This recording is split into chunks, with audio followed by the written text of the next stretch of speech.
I'm excited to talk to you today about standardizing your print and scan infrastructure for the digital workplace.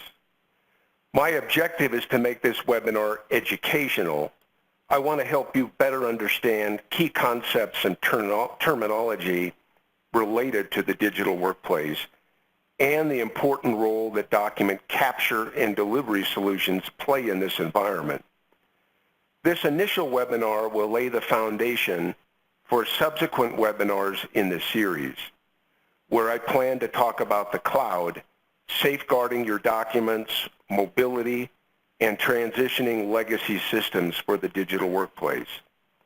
In short, I'm going to start at a high level today and go into more detail on specific subtopics in the future. Let's start with the desired objective, to create the digital workplace of the 21st century.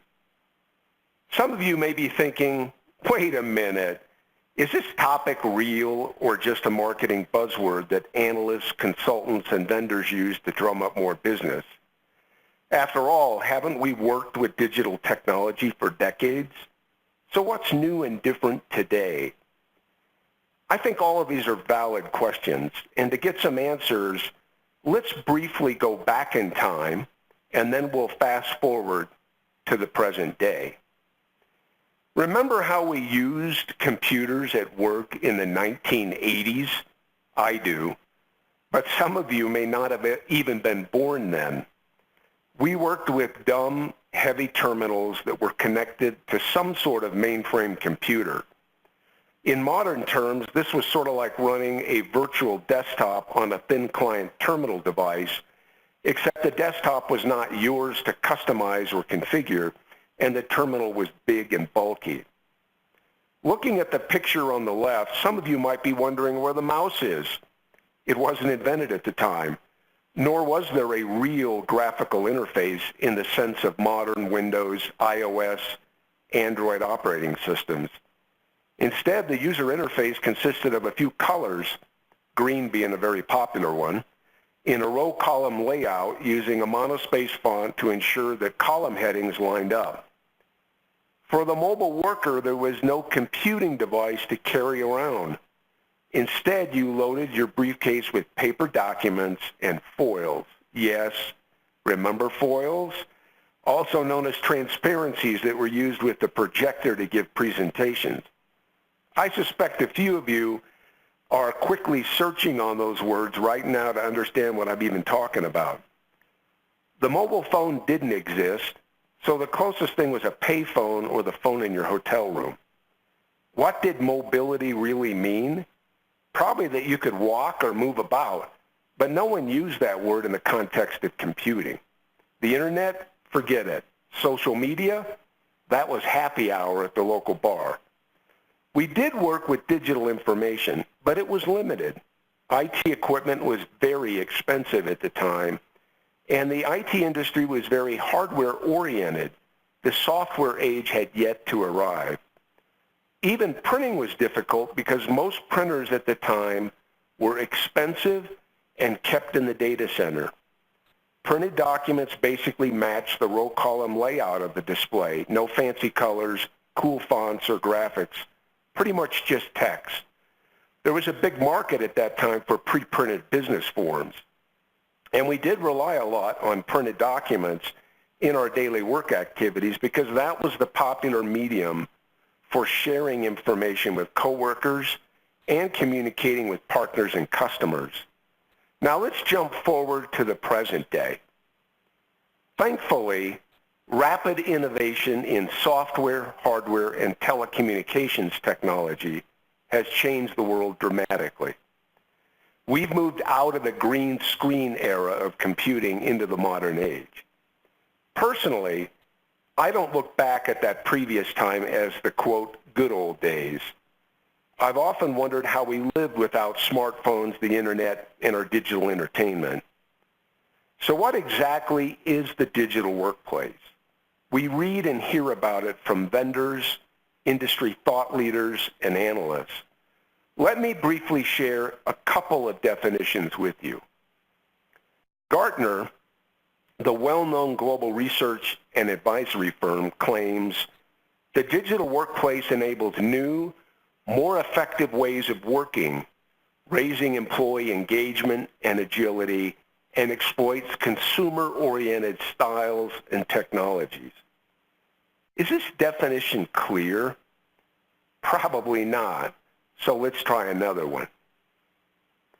Step 2, an Australian consulting firm that helps organizations establish and sustain modern digital workplaces, claims the digital workplace consists of a holistic set of platforms, tools, and environments for work delivered in a usable, coherent, and productive way. This definition focuses on the experience of the individual, as well as the broader environment in which they work. It is deliberately broad and avoids focusing on a current set of technologies because those will change over time. Please note the words that I highlighted in bold text. I like this definition because it uses the word holistic. Sure, it's a buzzword, but it does have real meaning. In Step 2's view, holistic means that the digital workplace should go beyond the corporate network and its related applications and tools, covering all personal productivity tools, connectivity, business systems, and even the physical workplace. In short, you need to take a comprehensive approach. How do you do this in a consistent and cost-efficient way? Standardized on critical applications and infrastructure components. IT standardization is an important concept in building the foundation of your digital workplace. And I'm going to revisit this subject again in a few minutes. The reality is that I could give you many definitions of the digital workplace from a simple internet search, and they would all be slightly different and somewhat ambiguous. Unfortunately, there isn't a consistent, clear definition because the line between the traditional physical office and the place where work actually happens is somewhat blurred, and it's evolving. In summary, the digital workplace is a broad concept that means lots of things to different people. But the key word is digital, which requires that digital data be easily available, managed, and used in a variety of ways.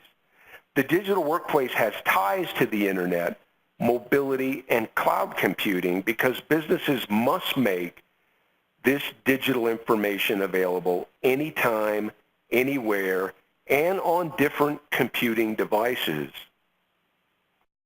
Maybe it would help if we considered the market forces that are driving and defining the digital workplace.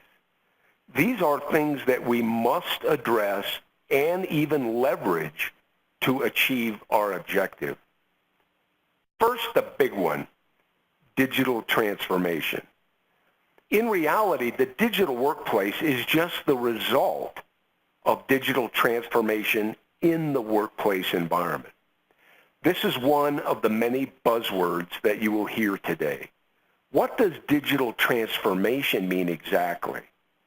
Like the digital workplace, you can find a lot of definitions on the internet, but I want to share one with you that I really like. The Enterprisers Project, which most of you probably aren't familiar with, is a website that describes itself as a community of CIOs that discuss the future of business and IT. Their view is that the digital transformation is the integration of digital technology into all areas of a business, fundamentally changing how you operate and deliver value to customers. It's also a cultural change that requires organizations to continually challenge the status quo, experiment, and get comfortable with failure.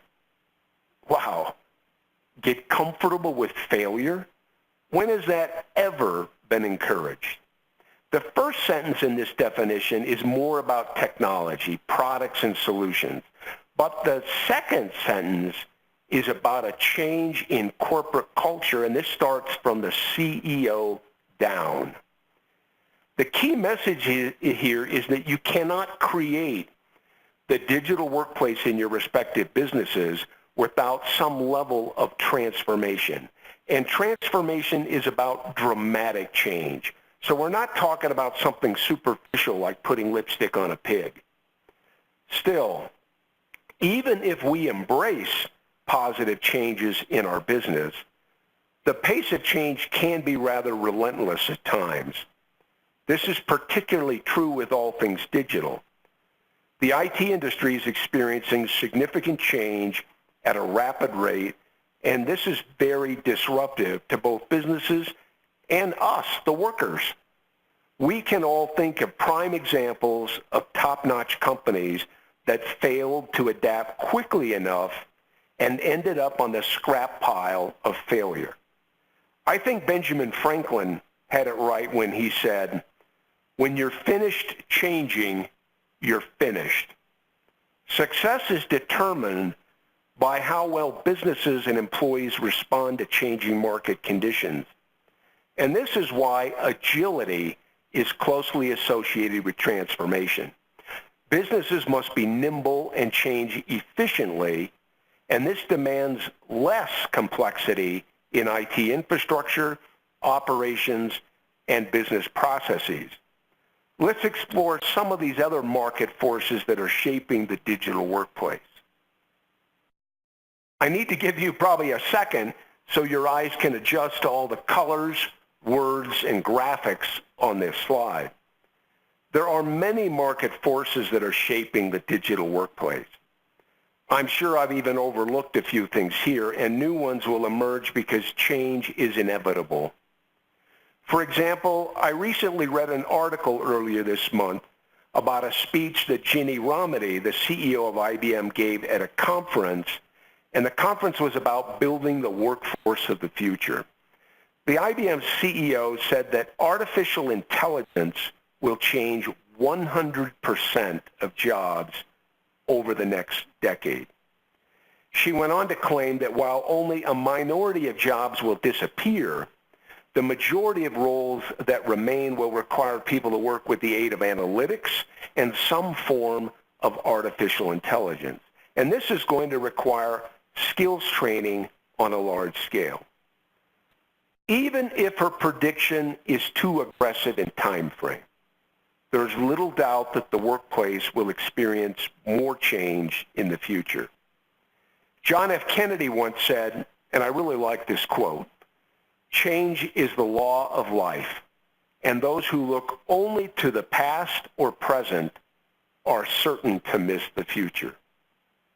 I could spend several minutes talking about these different topics, but I know that you understand most of them, so I just want to highlight a couple of things. Well, maybe more than a couple. It's hard to have a digital workplace if you store paper documents. Although the paperless office is still a myth, we are moving in that direction. We shouldn't store physical documents unless specific laws and regulations require it. Digitalization converts paper documents to a useful electronic format, such as searchable PDF. When everything is in digital format, there are many opportunities for labor savings, innovation, and business process automation. It's also easier to safeguard, search, analyze, share, and manage the data. How do you balance security and compliance requirements with the way our employees want to work today? You must safeguard valuable and sensitive information and ensure that it's only accessed by authorized personnel and used according to established guidelines. This includes documents that are printed, scanned, and delivered to electronic destination. Haven't we always had mobile workers? Yes, but not to the extent that we have today. Technological advances have made it possible for workers to be productive on the go as well as working from remote home office locations. You're going to see more mobile workers in the future. Trust me.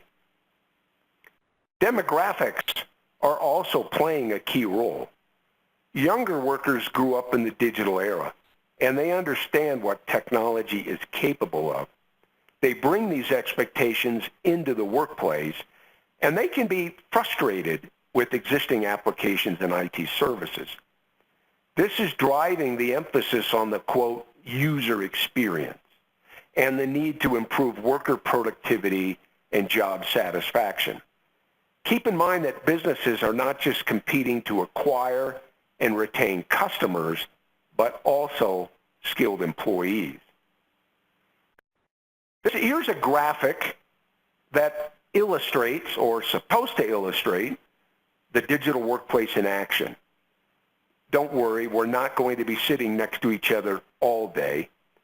What do you see when you study this picture? And you might have to use a little bit of imagination. How about collaboration, brainstorming, and sharing ideas among coworkers? To accomplish this, they require ready access to applications and data, both on-premise and cloud-based. They're also using a variety of computing devices, possibly running Windows, iOS, Android, Chrome OS, whatever. Some of the laptops could be BYOD devices and running a virtual desktop. They're using a mix of hard copy and electronic documents. The work environment seems informal and interactive, again shaped by shifting demographics and changes in corporate culture. Some of the workers could be mobile and just in the office for this work session. In summary, you don't need a precise checklist of functional capabilities to realize the digital workplace in your business. Understanding the basic concepts will guide you in the right direction. You must decide what makes sense for your business, your employees, and the customers you serve. Maybe the digital workplace is more of a journey rather than a specific destination. We'll know it when we experience it. Shifting topics just slightly, let's talk about the role that documents play in the digital workplace. According to Wikipedia, an electronic document is any electronic media content that is intended to be used in either an electronic form or a printed output.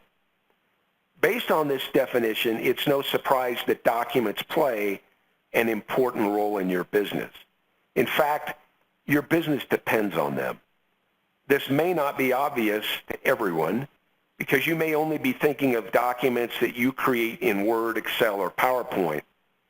These are important, no doubt, but I want you to think about other document types.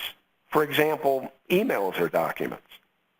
Documents start in digital format with content created by users and applications, and they may be printed. Printed documents also play an important role in day-to-day work activities and business processes, but their lifespan in paper format is often limited. For example, a shipping label serves a very useful purpose to ensure the successful tracking and delivery of goods to a target destination. However, once those goods are received, the shipping label's useful purpose ends.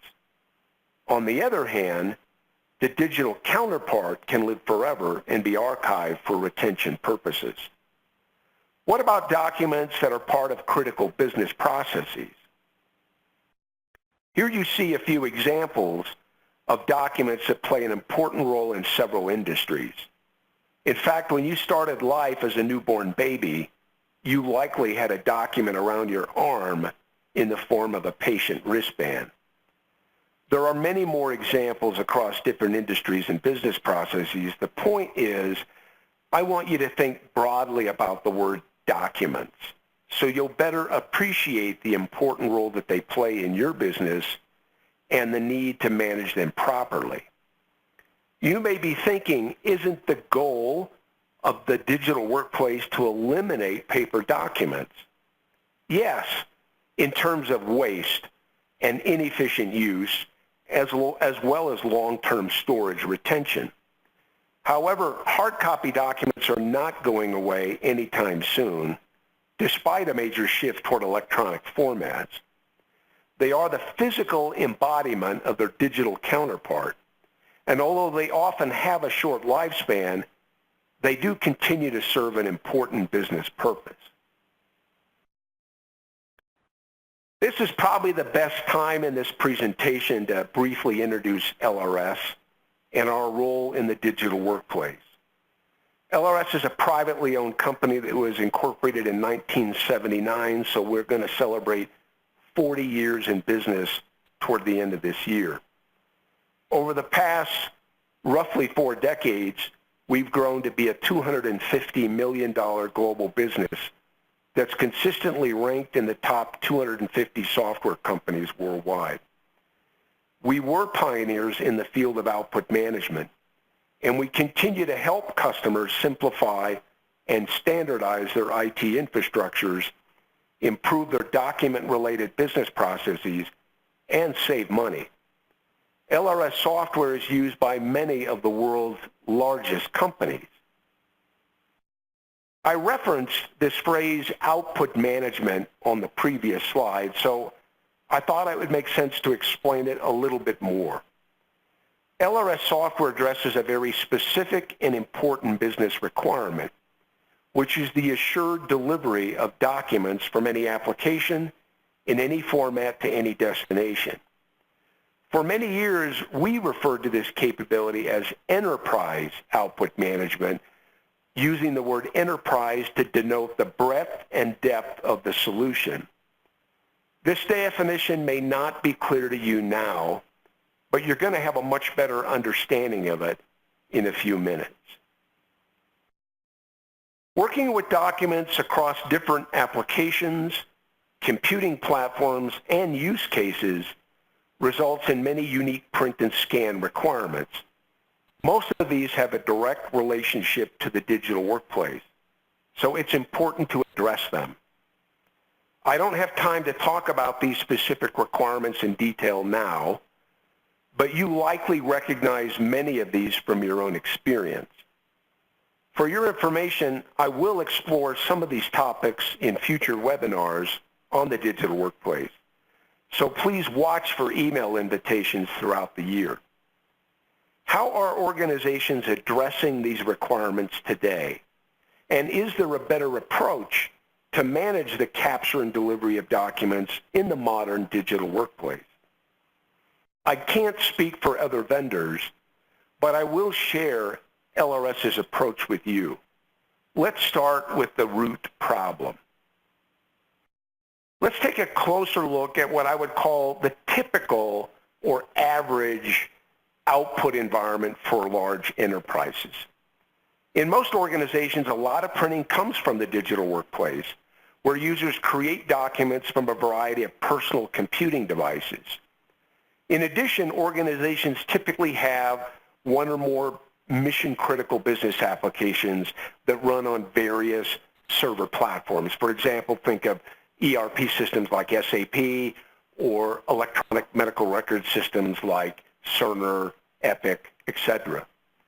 They also have many different kinds of printers, multifunction devices, and electronic destinations.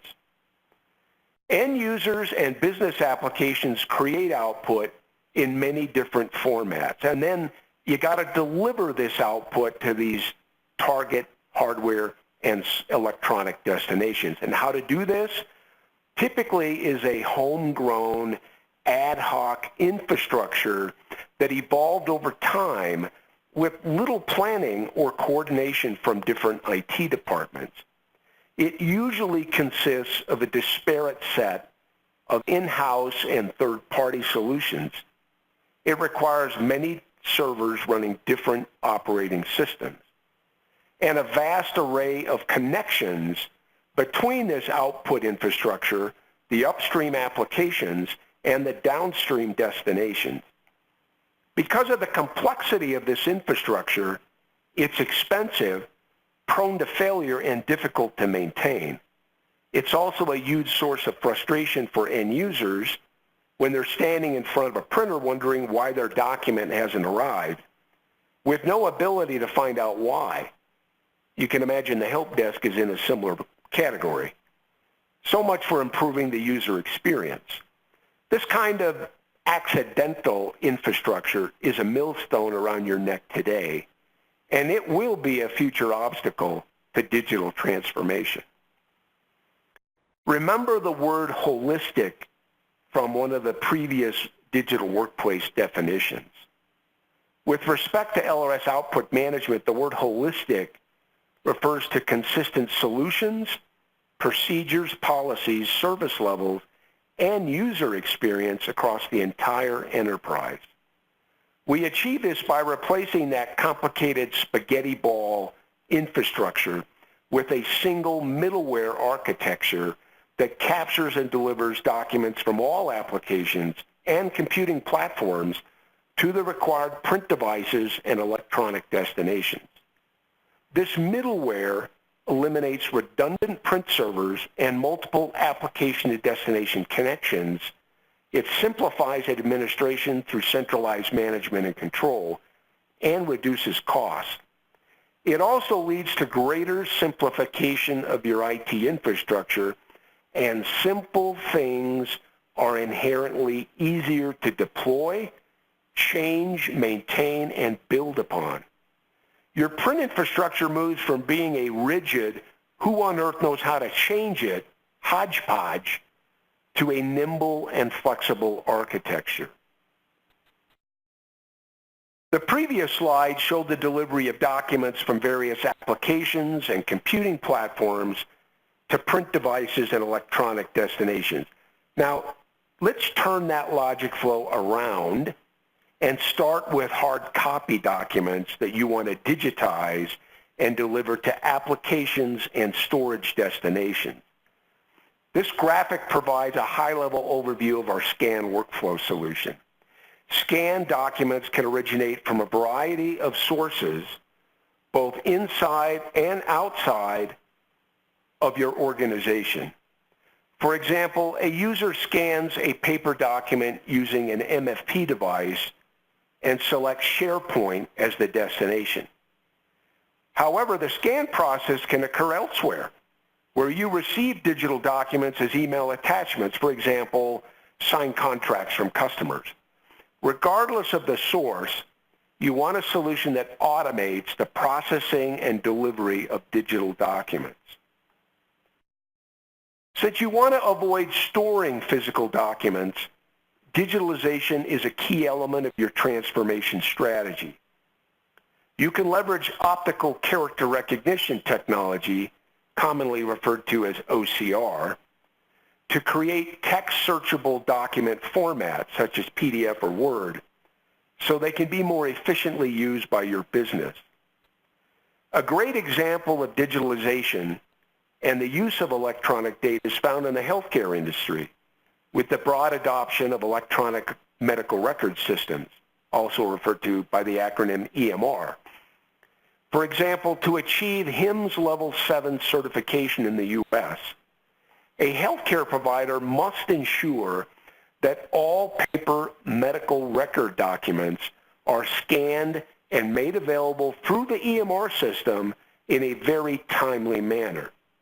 Once all patient information is in digital format, it can be safeguarded, managed, analyzed, and shared with applications and healthcare professionals to deliver quality care. But storing documents in digital format is not the whole business story. Organizations are looking for new, innovative ways for their workers to collaborate, improve communication, and perform their job responsibilities in the most productive way possible. They also want to realize the benefits of digital workflows to improve operational efficiencies, lower costs, and reduce errors from manual processes. In short, automation and process improvements can yield significant business benefits. To improve security, compliance, and the user experience, Users must only access the workflows that they're authorized for. Users may have similar or different workflows depending on their job responsibilities. The workflows can be simple or complex. For example, a single workflow can process and deliver a document to one destination, or it can route the document to multiple storage and application destinations.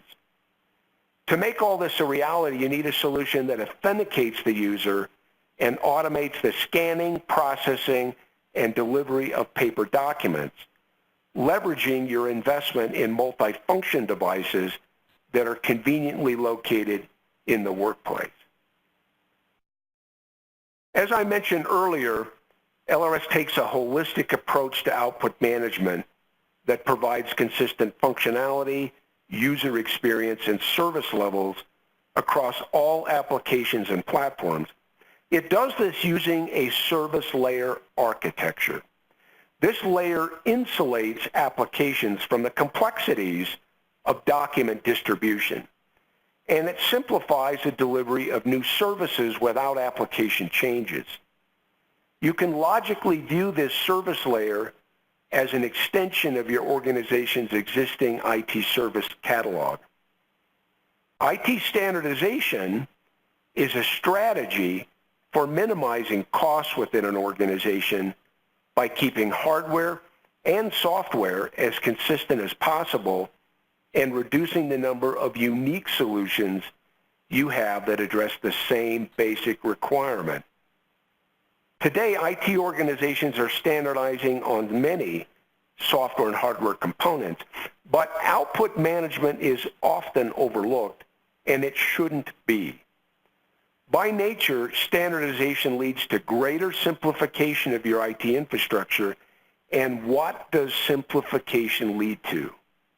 You guessed it, improved agility. The simpler the business processes, the more agile the business is. And the simpler the IT systems, the more agile the IT systems are. It makes sense. Look at it another way. Complex systems and processes are more prone to failure and difficult to change, and this takes you in the opposite direction of agility. By deploying a single service layer architecture across the enterprise for document capture and delivery services, organizations realize the business benefits of standardization, namely lower costs and improved business agility, employee productivity, and competitiveness in a fast-moving global economy. You can't achieve that with the disparate group of point solutions. This diagram resembles the previous one, but it depicts the modern enterprise where digital transformation concepts such as cloud and bimodal IT play critical roles. For example, Gartner's view is that organizations should look at their enterprise as a set of platforms that address everything from people to technology. View the digital platform as a stack. The bottom layer is comprised of core technology building blocks and architectures, which provide fundamental services that additional layers rely on. Borrowing terminology from cloud computing, Gartner refers to the concept of everything as a service. Basically, you need a scalable, rock-solid foundation to build on. Need a new server? Spin it up. Need more storage? Here it is on demand. You get the idea. By deploying a standardized print service layer, you now have printing as a service as a core capability in your digital platform. This is critical for your document-related business processes. Do you need to connect a new printer to new applications? Easy. Need to deliver application output from the cloud? You're covered. How about a print solution for your growing mobile workforce? No problem. Need to lower costs and staff workload? Done. How about improving the security of document delivery? It's all there, on demand, anytime and anywhere. Although I only refer to print as a service on this slide, The same concept applies to scan workflows, where you process paper documents to digital format. It's all part of this broader concept of output management. Many companies have a cloud-first IT strategy where they prioritize solutions that run in the cloud. We have customers from different vertical industries that are moving applications and critical components of their IT infrastructure to third-party cloud platforms such as AWS and Azure. They are adopting a platform-as-a-service architecture and successfully running our output management software in a private cloud. These customers enjoy the benefits of private clouds for greater flexibility and agility while maintaining complete control over software solutions that may be customized to address specific business requirements. If you have a special interest in the topic of output management in the cloud, I'll be talking more about private and public cloud solutions in a webinar later on this year. In closing, let me share a few perspectives based on my real-world experience.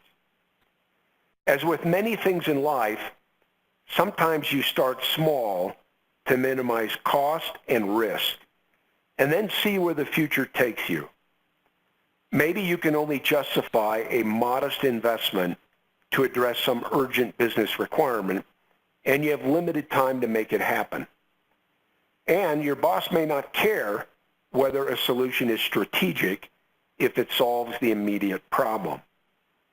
Unfortunately, without a holistic approach, IT leaders often act tactically and limit their ability to deliver true business transformation.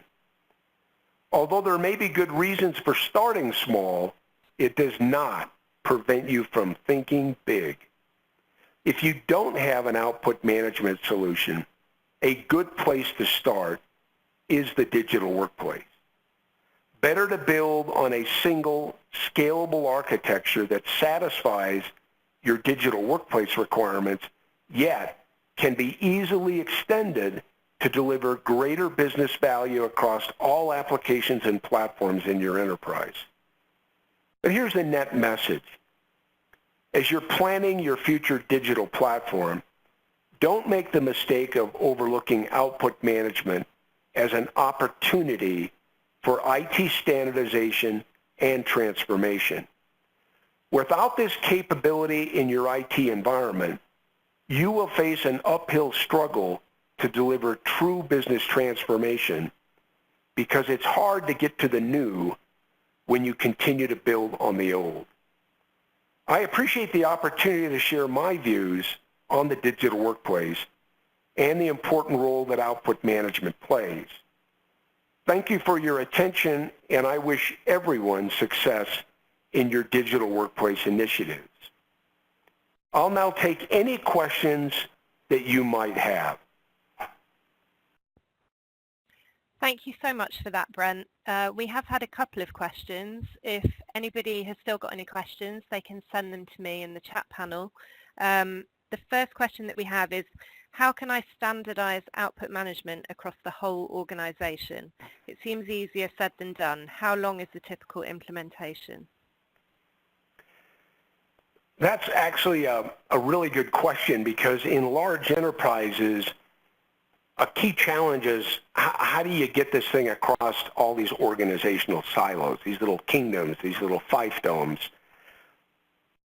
We've had a lot of experiences working with large companies around the world, but first thing I want to do in answering this is kind of start with get everyone on the right expectation level.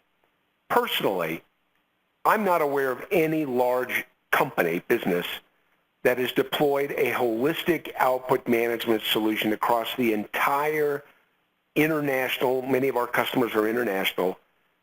I've not seen them get it across the entire enterprise in one single project initiative.